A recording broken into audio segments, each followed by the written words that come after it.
Welcome back to another episode of the Inquisitive Mamba podcast. This is episode 67. Tonight's guest is Tyler Powell. He is a Division I college basketball player. He plays for the University of Nevada. It's a pleasure to have him on tonight's show. So, first of all, Tyler, you got to introduce yourself and tell the people what you do and who you are. Um, well, first of all, what's good with y'all? It's Ty here. I'm currently playing for the University of Nevada. So far, it's been one great journey, and I'm just blessed to be a part of this path. And I'm just happy to be here and just blessed. So Well, it's a pleasure to have you on tonight's show. I know we talked on Instagram the past few weeks, and it was, kind of hard to coordinate this, but I know you have a busy schedule, and it's just great to have you on. So I first want to jump right into it. Before we do talk about basketball, I like to try to lighten the mood up a little bit. I saw your Instagram story last night, and you posted a story with some pizza on there. I think it's called Wild Garlic Pizza. yeah, So, what let me ask you this here. So, what would you rate that pizza? Because I know it was a pepperoni pizza, but what would you rate it? I'm not gonna lie, it was my first time having a pizza.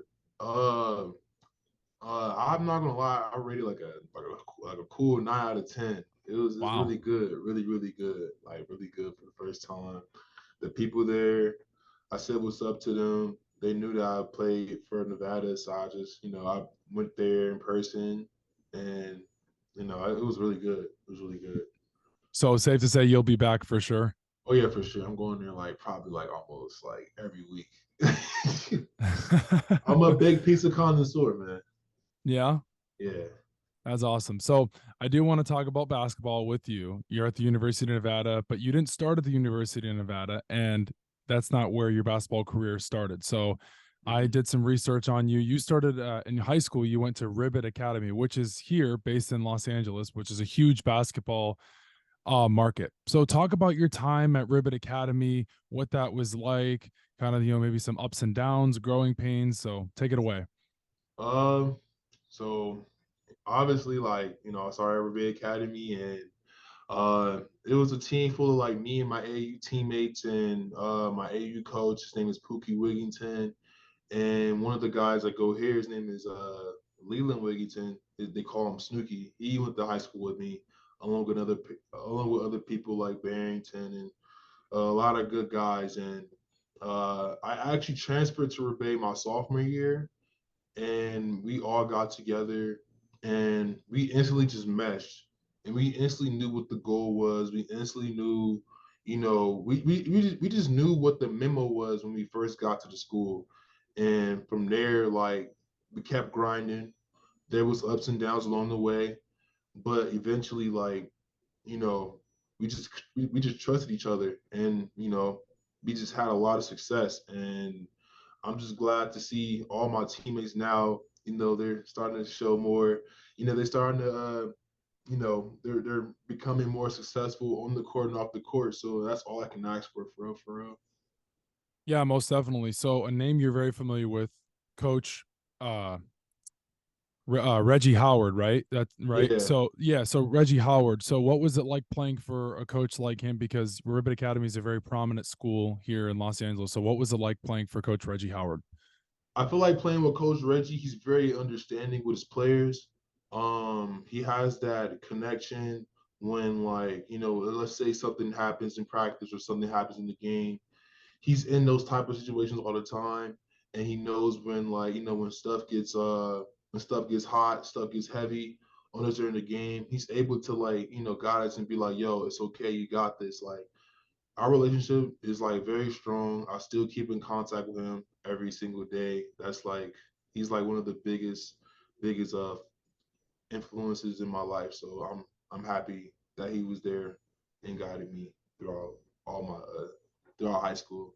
Yeah, for sure. No, that's awesome. It's really good to hear that you say that because I think now with, players and coaches with there's just such a divide between the player relationship and the coach relationship. I hate to bring up the NBA, but you see what just recently happened with James Harden and Doc Rivers, the divide Hmm. there. So it's really good to hear that you have a great relationship with your ex-coach and you can kind of feed off each other, and he can give you pointers, and you can tell him, hey coach, this is what you taught me, and this is what I can, what I've been able to see at, during my time throughout college. So I really like that, and I respect that a lot. So there's a famous notable alumni from Ribbit Academy.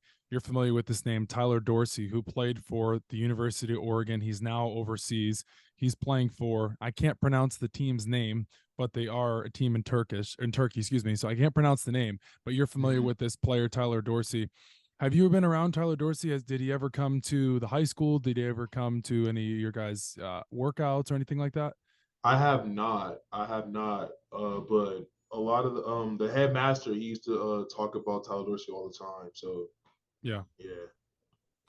Well, that's awesome. So we got a brief rundown of your high school career. So transitioning into the next part, maybe not, maybe before high school. So just where did it all come into play for you when you really thought I can play Division 1 basketball? Maybe, in high school, or just the time where something just clicked for you. So where did that all come about? I think I would say around ninth grade year. I you know throughout middle school, I had success throughout middle school and then like throughout high school.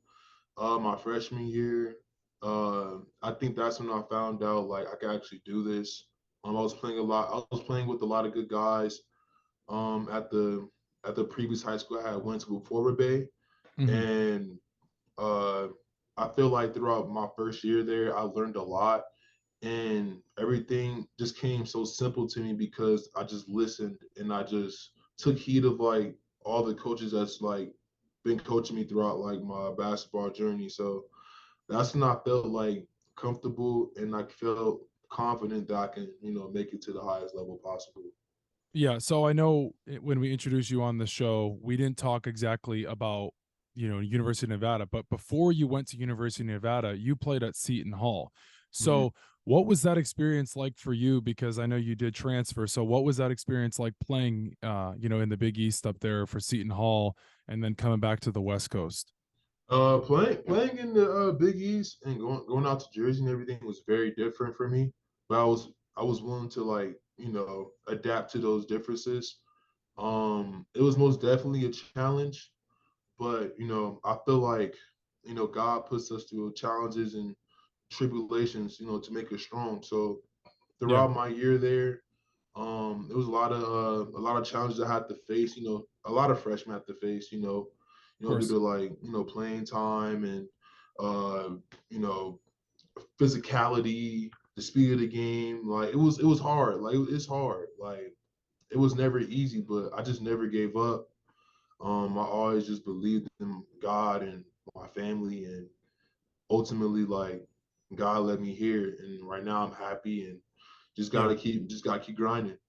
Absolutely. No, I respect that. But when you talk about, the hardships and the differences, how much of a difference is there from East Coast basketball to West Coast basketball? Because there's been so many good West Coast basketball players and so many East Coast. So the difference between the two, because when I think of it, I think they're polar opposites. So, what are your Mhm. thoughts on the differences between the two, especially relating it to basketball? Um, I will have to say they're both very West Coast and East Coast basketball are very competitive. Uh, I would have to just say the physicality, just the mentality of both. I guess if that makes sense.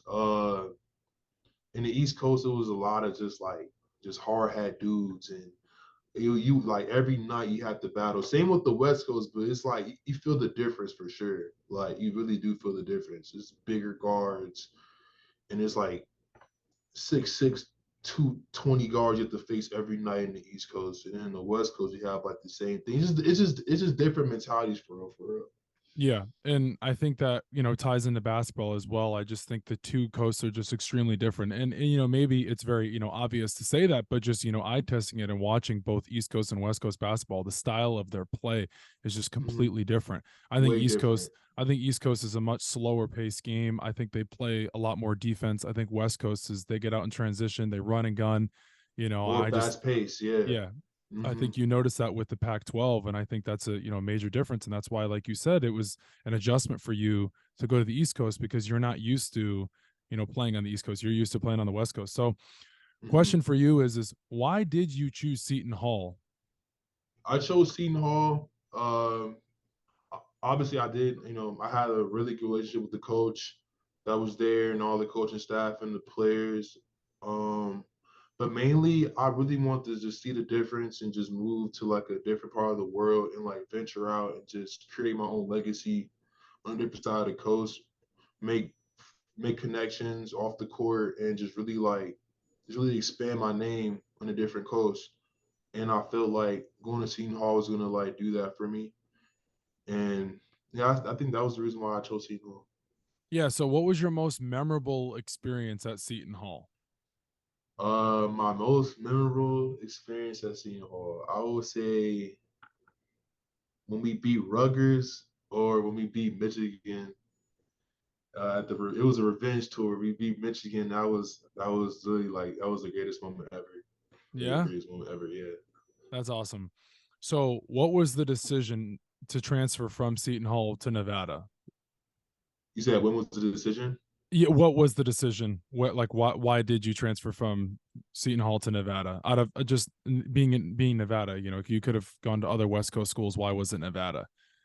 I well, Nevada had recruited me out of high school, and when I entered the portal, uh, one of the coaches hit me in the portal, and I instantly just knew like this was home for me. Like just talking with them, like it just felt right. It felt like I felt like wanted, and it was just it was an unbeatable feeling. So I instantly knew where I wanted to go, and right now I'm just very happy.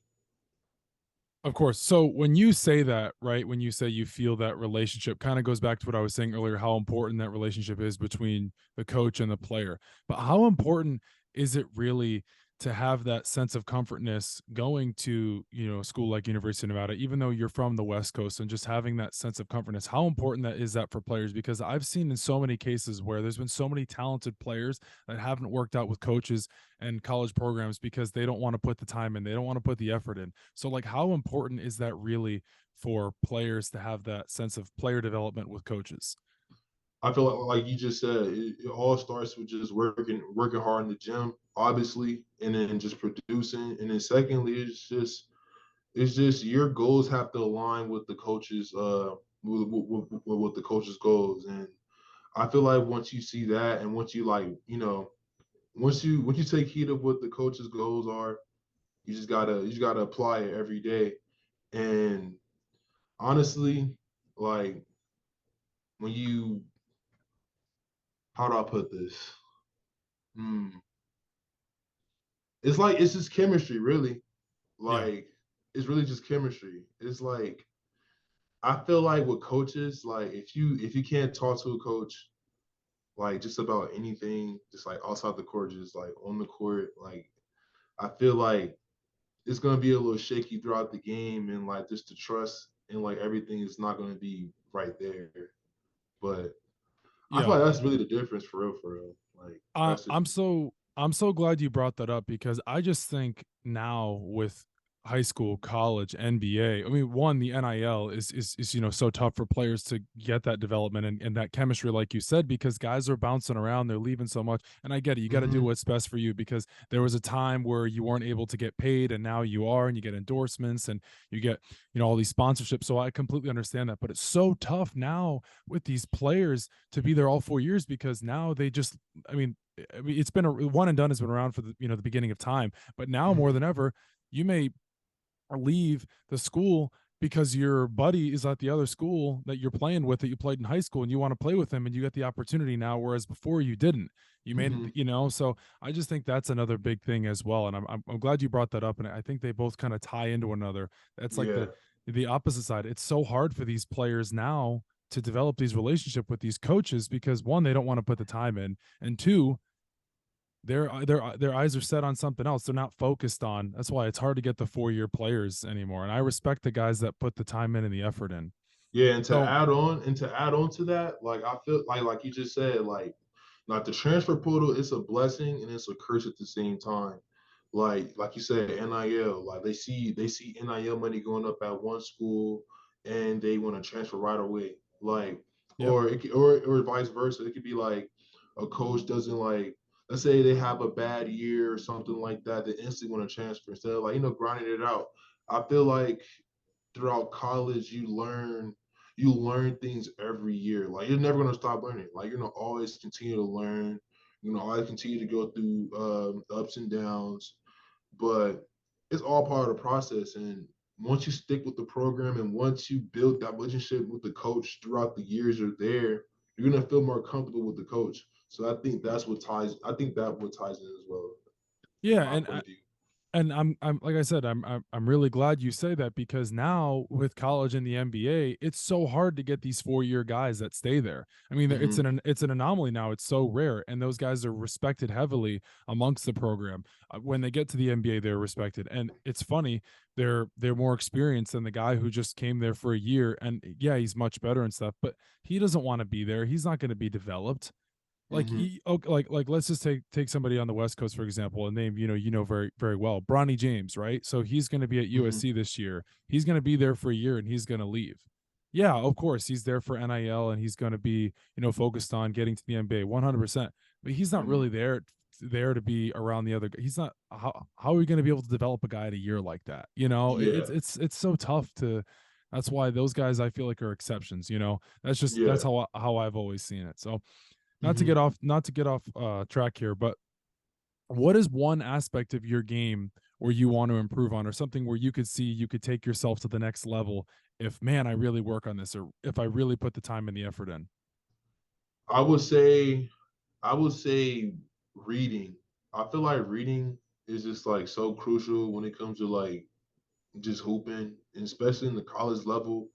Like you have to make smart reads, you have to react fast, and it's just so crucial. I feel like this past year, like I was watching my synergy clips and I'd read things differently. Like you see things differently on the court, but when you watch yourself on film, you see a lot of things that you should have done. So I spent this past summer just watching a whole bunch of synergy clips. Spent this past year just working on reads, playing off two. Cause yeah, I feel like if once I start making reads, once I start facilitating the right way, I think that will really like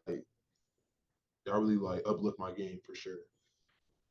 How do you think you have grown from the beginning of your college career to where you are now as a player?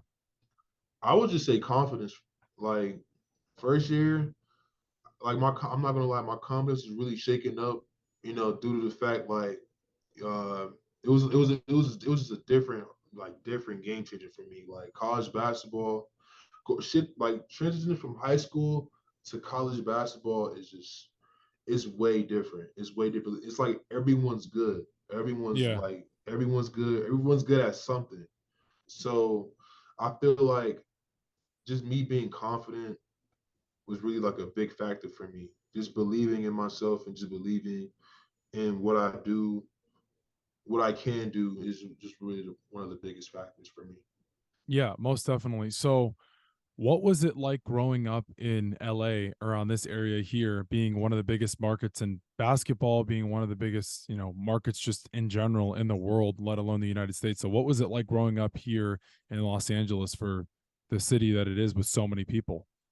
I feel like in LA, just in the hoop aspect, I feel like everyone's like close together. Like somebody's gonna know somebody, like somebody like is gonna know somebody that you know. It's just very tight. It's just a very tight circle, and it's just crazy. Like you go to open runs, you see your friend, or you see like a coach that you met or something like that. Everything's just so tight knitted, and like it's like everybody wants to see each other win. So I feel like LA is it's just the right place to be for hoops.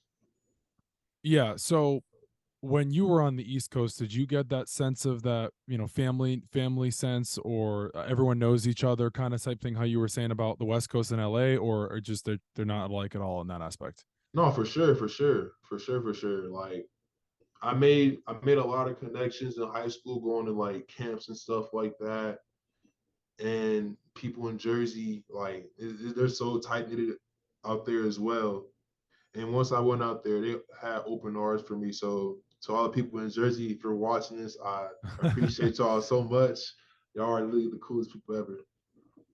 So what has been on your mind lately? Maybe that's something you would like to share with the listeners or the viewers, or just something maybe you'd like to get off your chest about basketball or just life, or because on this podcast we do talk a lot of sports. That's the makeup of the show, but we do have people come on here like yourself and other guests that sometimes they just like to get things off their chests and they just like to say with how they really feel. So maybe there's something that you would like to say to people, or maybe give some advice to somebody. I would say, I know it sounds cliche, but only you can stop you.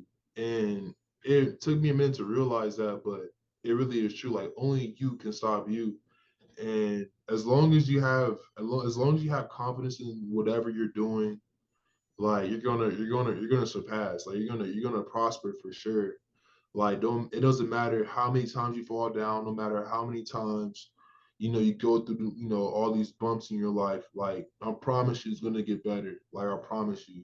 Like I was at my all time lowest. I felt like I was at my all time lowest at one point, but I just kept striving. I kept believing, and I just kept working. And then once you see the results, like in the long run, you're gonna be thankful for all the like dark times. Trust me.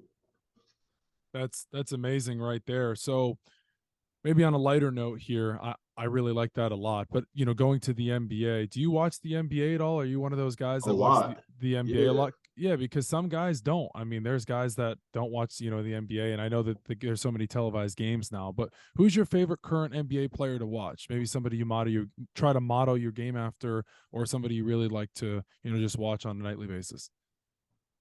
My favorite player, I would have to say, I had to say like LeBron, Okay. KD, players like that. But if I had to pick someone if I had to pick someone that I would like break down their film and like try and model my game after, Yeah. I would probably say like Tyreek Evans, CJ McCollum, Trey Wow. Man. I love those type of players. Like they play their role so well and they perfect in it and they're so efficient. So I want to try and model my game after them and try and be as efficient as I can whenever I step foot in the court. I like that one a lot. So let me ask you, who do you think the most underrated player in the NBA is? My most underrated player in the NBA. Ooh, that's a hard one. Hold on. All right, let's get in my bag real quick. Hold on. Let's see. Let's see. Let's see. Um. Okay. He's not in the NBA. He's in the G League, but I feel like he should go up for sure. I would have to honestly say like Sharif Cooper. Oh, Sharif that's an Cooper. interesting one right there. Like Sharif Cooper, very tough guard. Very tough guard. I've been watching him like since high school. And it's just crazy to me like how he hasn't like got that call up yet. But that just shows like how hard it is to get into the league. But at the same time, I really feel like he's an underrated player in my opinion, for sure. It's so interesting you say a guy like Sharif Cooper because he was so highly coveted coming out of high school, and then he was at Auburn, and then he was drafted, and like you said, now he's in the G League. But a player like Sharif Cooper, and I'm sure he's going to get a shot. He's a little bit of an undersized guard, and he's not the strongest of guards, but he's got a great handle. He's not the greatest of shooters, but a player Mm-hmm. like him, what do you think makes Sharif Cooper so special? I feel like I feel like what makes Sharif Cooper so special is that like he has like a switch in my opinion. I feel like he's a traditional guard. He's very shifty, he's very crafty, creates for others, creates for himself. But at any moment, like he can easily just go for like 30, 40. But at the same time, I feel like like I say, he's a very good guard. He can facilitate, he can do everything. It's just like you say, he's undersized. Which plays a factor in the NBA. But I feel like, in my opinion, we should just bring traditional guards back. That's just me. Like I love to see guards at that size do like just facilitate and just do things like that. So it's so very you're more so you're more of the traditional point guard like Chris Paul, yeah, Rajon Rondo. yeah. Players like that. Okay, so you're Mm-hmm. more of like you like that old school style of play, Mm-hmm. run the offense, slow it down, high pick and roll. Okay, okay, I Yeah. gotcha. I respect it.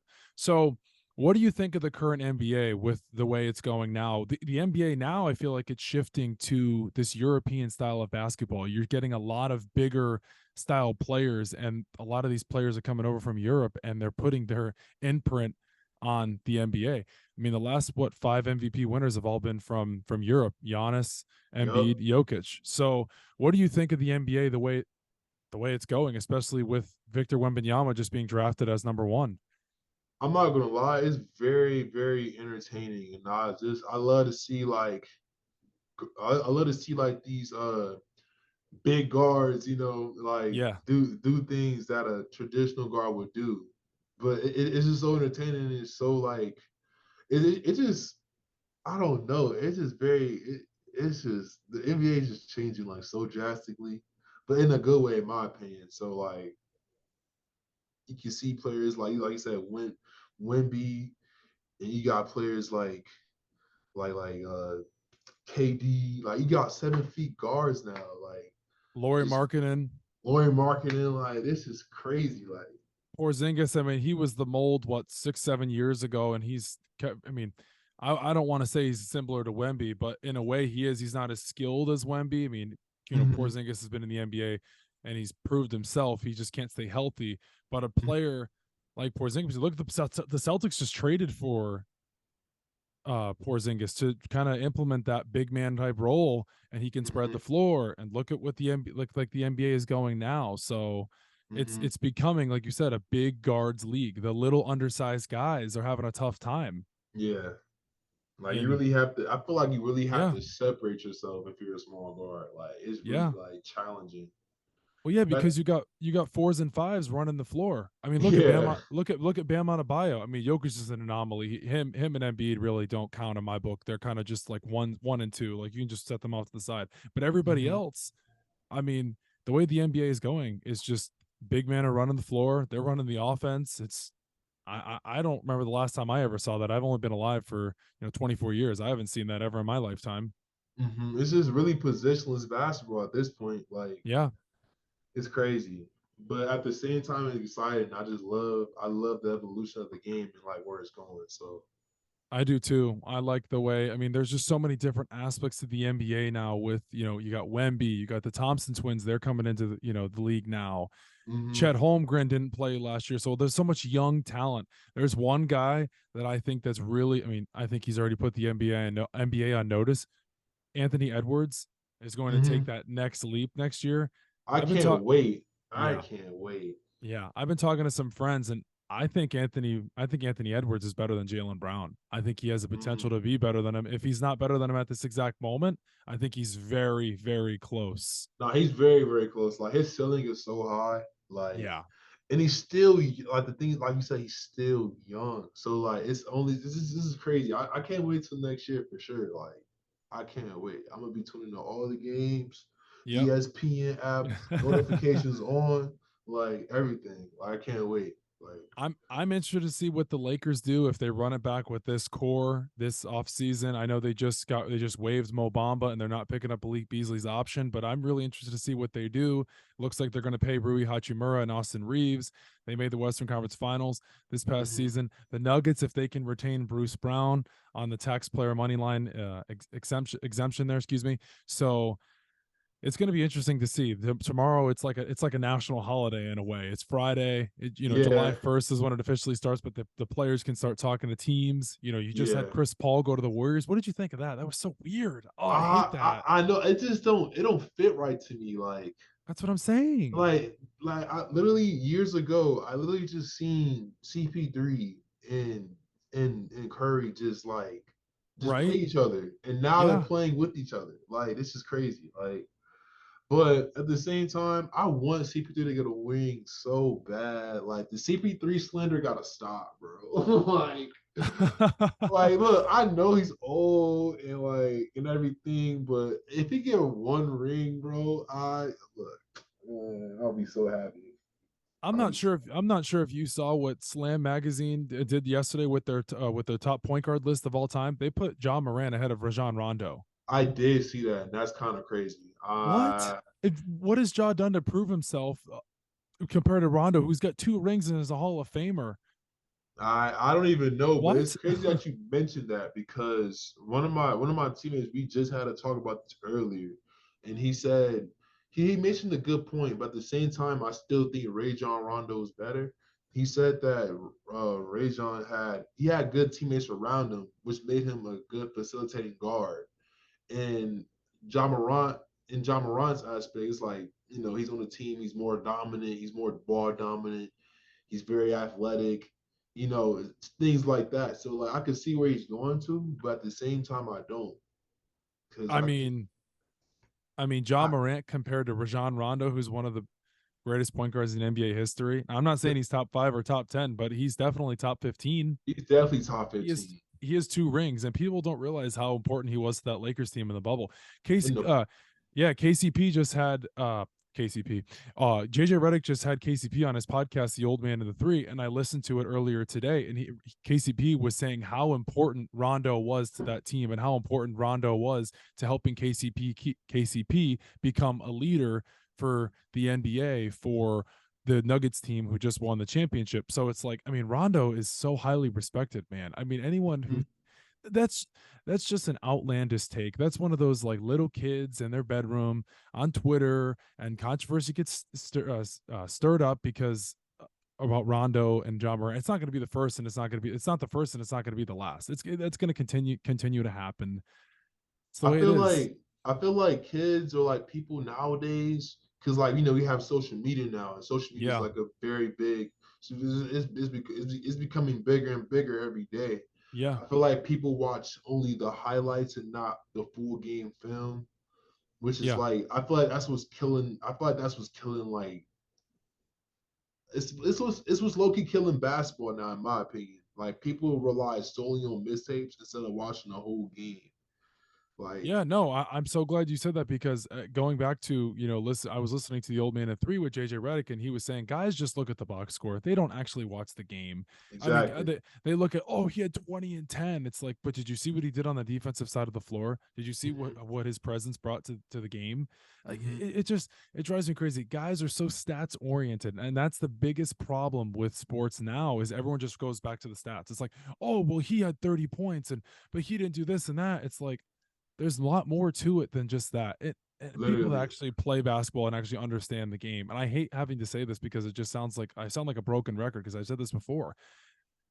It's going to happen. Guys are going to have off nights. They're going to have, but it's like Hmm. it drives me crazy. It really frustrates me when guys just, go on about that. They go on a tangent. Well, he had 20 and 10 and he did this and it's like, dude, watch the game and you'll see. He may not show Yeah. up on the stat. Look at Patrick Beverly. He never shows up on the stat sheet. Look at how valuable and important he is. Yeah, he's such a dog. And it's crazy how you mentioned that. Like it's players like that, players like Ray John, players like I'll even say Udonis Haslam, and I throw him in there. It's players like that. They're glued to the team. Like you need those type of people on the team to like lead the team. And Yeah. whenever things are getting heavy, you need that type of veteran guy on the team to make things like like you need those type of players. You need those type of players for sure.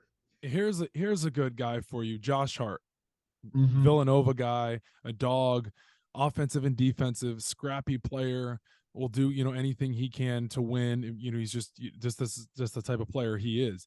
But taking a player like Josh Hart, he doesn't really show up on the stat sheet like that. Hmm. He's grindy. He's a grinder. He's gritty. Hard nosed player. He doesn't show up on the stat sheet. He's not going crazy every given night, but he's a player you want on your team. Just For like you sure. said, that's the type of player you want on your team. It's important to know your role. That's why these guys think, oh well, he turned out to not be that good, or it's like you don't realize the system that he's in, or the coach that he's being coached by, or the players he's around. It's like people are Hmm. so quick to kick the tires on certain players. It's like, man, give the guy a shot. He's only been in the Yep. league for not Josh Hart, but other players. He's only been in the league for such a short amount of time. Give the Hmm. guy a chance. Literally. Like everyone is so quick to judge now. That's why it's so hard to just Twitter, man, is so toxic. It's Oh I my I god. I I can't. I actually have a problem. I'll wake up in the morning, right, and I'll be scrolling through Twitter, and I'll see the analytics or the engagements, and it'll be like 1.1 million, little bars or from the data, and I'm Yeah. looking, and then I scroll through the comments, and it's just a bunch of trolls, and you click on Literally, their that's well, really what it is. you click on their profile, and you're like, who the hell is this dude? What does he know about the NBA? It's crazy. Like it's crazy how the takes on Twitter just it be the most craziest, most dumbest, most just dumbfounded takes ever, but they get the most top. Like I don't understand. Like people really agree to that. Like I don't understand, bro. It's crazy because it's so funny you say that because Skip Bayless and Stephen A and beginning of sports media I feel like started that in a way because Mm-hmm. they spewed up controversy, and then when social media started to get popular with Twitter and Instagram and TikTok, those people that were from the beginning of time with sports media Mm-hmm. are now on social media, and they're posting, and people regurgitate that stuff and they throw it back in there, and they throw Yup. a hot take in there, and it makes absolutely no sense. Literally. Like, I love Colin Coward, I love listening to him, and I met him a few months ago, and he's a great guy, super nice guy, but sometimes, man, I just feel like he does it for the clicks. I really do, because he's Mm-hmm. a smart guy. He literally said Chris Middleton should be traded for Luka Doncic. Luka should be traded for Chris Middleton, and I'm like, what? Colin, I know you're smarter than that. And he was clowning Austin Reeves, and actually one of his guys who he has the Volume Sports, and one of his guys that works for him, Jason Timpf, he's amazing. If you got a chance to listen to him or you want to listen to basketball, he's awesome. Anyways, he tweeted at Colin, he's like, Colin, I have a bone to pick with you about Austin Reeves and how you think he's just another guy. Colin was trying to compare Austin Reeves to Mac McClung. Yeah, Um, so that's the kind of stuff where I'm like, I know you're smarter than that, but little kids or people click on that, and I mean, if you're competent or you're intelligent, you're not gonna feed into yeah, that. I would So, just scroll, show to my friends, and be like, "Yo, he's chatting." did Just you see scroll. this? Did you see Yeah. this?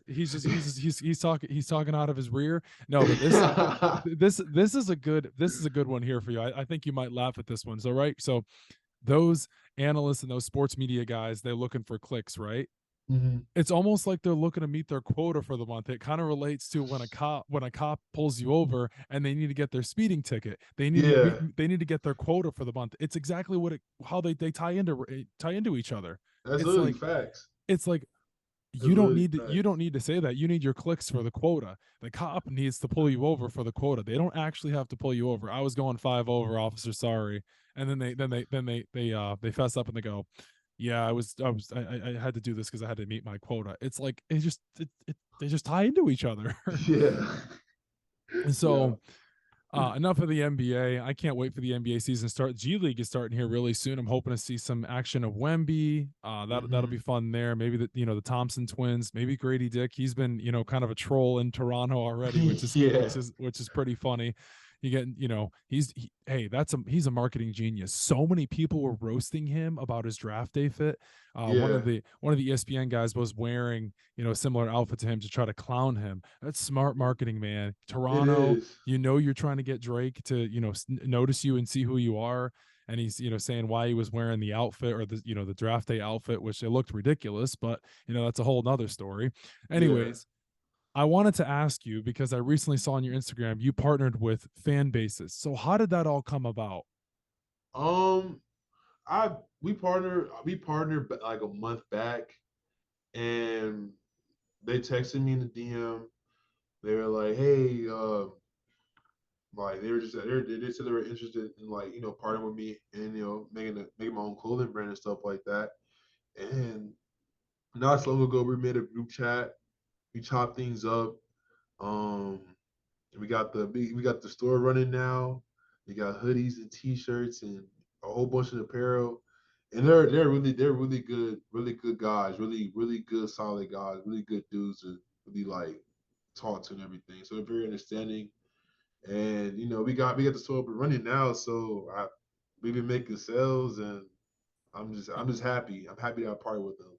That's awesome. So tell the people at home what Fan Basis is, maybe somebody that's wanting to learn about Fan Basis, or just what they stand for and what they're about. So explain that. Fan bases is it's an app to where you can support a creator or support like a certain you could be an athlete or like you can support anyone. You can make a that person can make a personalized video. They can sell merch. You can do events with them, like play games with them, go bowling with them, do a FaceTime call, like birthday FaceTime call, etc., etc. And it's just a way to connect with your fans for real, for real. Yeah, so since you've been a part of fan bases now for, is it over a month? Yeah. Okay, so what has been your coolest experience working with fan base, excuse me? So I stream, so I was able to play with one of the people that wanted to play video games with me. And I didn't charge. I just did it for free because I don't I'm for the people. Yeah, So we ended up streaming. We ended up playing COD a while back, and man, this guy was raging crazy on the game, but he was so funny, and we ended up I ended up adding him on the game. We still play with each other to this day, so it's a way to connect. that's awesome, man. I love to hear that with athletes, giving back and, realizing, the platform they have, but sharing it in a really good way. Because there's Mm-hmm. a lot of stingy people out there. I get it. Everyone's got to, support their families at the end of the day, but that's awesome that, you've been doing that. Mm-hmm. So a few weeks ago on Instagram, you announced that you are doing a partnership with Fan Arch Co. at Fan Arch Co. on Instagram. So how did that one come about? That one, okay. I got fan art and fan bases mixed up. Okay, fan art. I'm sorry. You're Fan good. You're art. good. Fan art is the personalized videos and all of that, and fan bases is the one I'm doing the merch with. I'm doing the merch with them, and both of these people that are running the NIL thing they're very cool people, and they reached out to me, and they were very interested in in having my own merch, and we got that started up, and we've been making some good motion. We making some good motion. So I really do appreciate everyone that's been buying my merch. It really does help. I appreciate you guys. God bless. I'm just thankful. I'm just thankful. Yeah, that's amazing. So, how do you feel? I know we talked about this kind of briefly earlier in the show, but how do you feel about NIL and college athletics? I think this kind of ties into your partnerships and your brand deals. I feel like NIL is really expanding. It's really giving a lot of college athletes opportunities to make money and not just make money, just expand their name. And like college back then, they didn't have they didn't really get stipends like that, and if they did, it wasn't really that much and stuff like that. So I'm just very like glad to see like NIL is still continuing to grow for like athletes, small athletes that don't have like a really big name. They get to like have a share in that. They get to like really they get to make a platform getting like NIL deals and stuff like that. So it's pretty cool having like the NIL deals around. Yeah, most definitely. No, I mean, it's totally different now than it used to be. I mean, there was no such thing. And there's been so many notable players that have gotten in trouble. I mean, the most Mm-hmm. notable name that we know of is Reggie Bush. Should he get Yeah. his Heisman back? You got Johnny Manziel. There's been so many players that were caught signing autographs that, and now you're able to kind of merch. You're able to brand your name and brand yourself as a whole throughout social media and kind of showcase what you're made of. So I really respect that and I really like that. So Mm-hmm. as always for my guest, I always do 5 questions to end the show for my guests that come on. It's just a ritual that we do. So number one for you, who has been your biggest mentor in your life? My biggest mentor in my life, I would have to say all of my coaches throughout high school and my mom and my brother.